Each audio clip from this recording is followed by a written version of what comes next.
पता है, ये कहानी सिर्फ मधुमक्खियों की नहीं है। ये असल में हमारी अपनी कहानी है।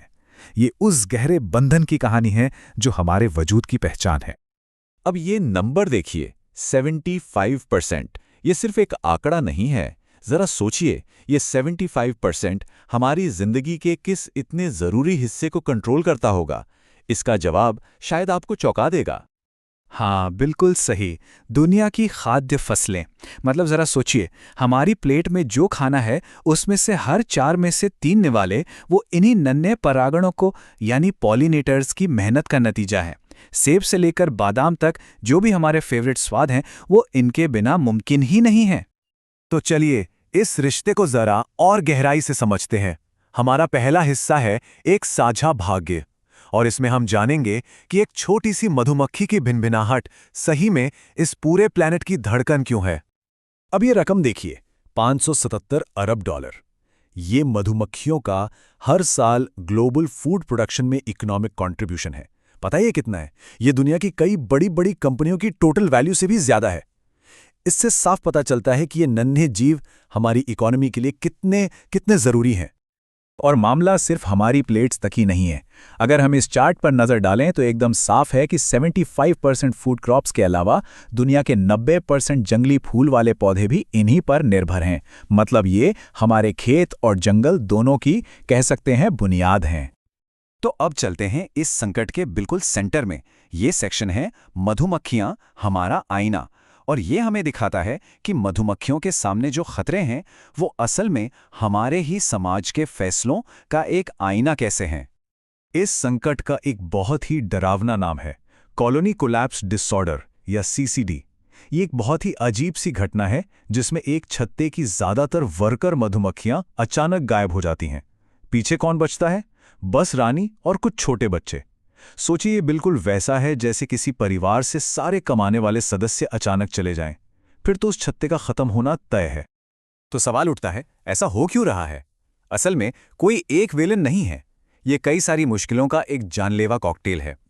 कीटनाशक उन्हें कमजोर कर रहे हैं, उनके घर उजड़ रहे हैं तो वो भूखे हैं।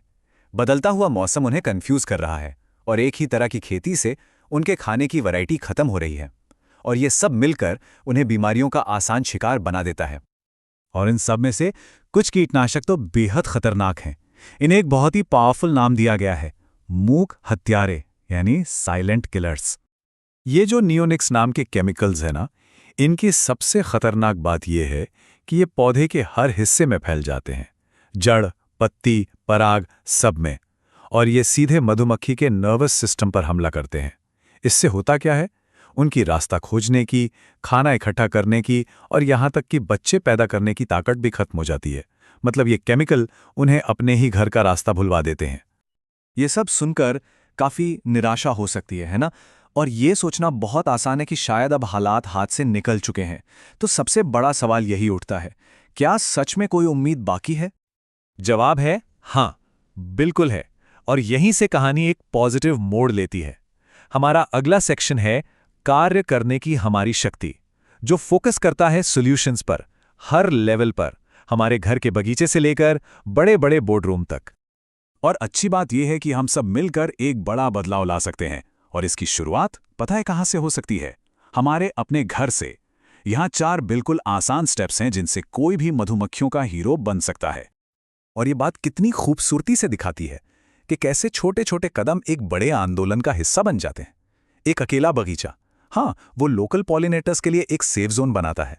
लेकिन जब ऐसे हजारों लाखों बगीचे एक साथ जुड़ जाते हैं तो हम सब मिलकर पूरी दुनिया के सर्वाइवल के लिए एक मजबूत इकोसिस्टम तैयार करते हैं। तो बड़े लेवल पर क्या करने की जरूरत है? सरकारों को उन्हें खतरनाक कीटनाशकों पर बैन लगाना होगा। कॉरपोरेशंस को उन्हें ऐसी खेती में इन्वेस्ट करना होगा जो जमीन को ठीक करे, उसे बर्बाद न करे। जो एनजीओज हैं वो एक वॉचडॉग, एक टीचर और एक इनोवेटर का जरूरी रोल निभा सकते हैं। और हम सबको अपनी आवाज उठानी होगी। ऑर्गेनिक और लोकल किसानों को सपोर्ट करके एक क्लियर मैसेज देना होगा। याद रखिए, हम जो खरीदते हैं वो भी एक पावरफुल स्टेटमेंट होता है।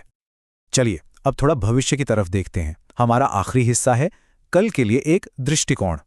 ये 22वीं सदी की एक बहुत ही उम्मीद भरी, एक इंस्पायरिंग तस्वीर पेश करता है जहां मधुमक्खियां और इंसान साथ साथ रह रहे हैं।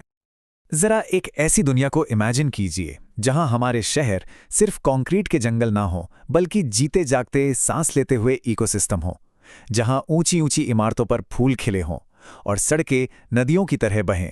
एक ऐसी दुनिया जहां इंसानों की तरक्की और कुदरत की सेहत एक ही सिक्के के दो पहलू हों। तो कैसा दिख सकता है ये भविष्य? आइए एक झलक देखते हैं।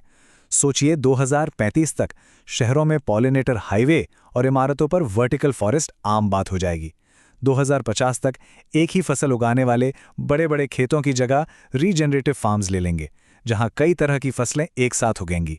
2075 तक हमारे खाने के पैकेट पर एक पॉलिनेटर इम्पैक्ट स्कोर होगा, जो बताएगा कि हमारा खाना कुदरत के लिए कितना अच्छा है।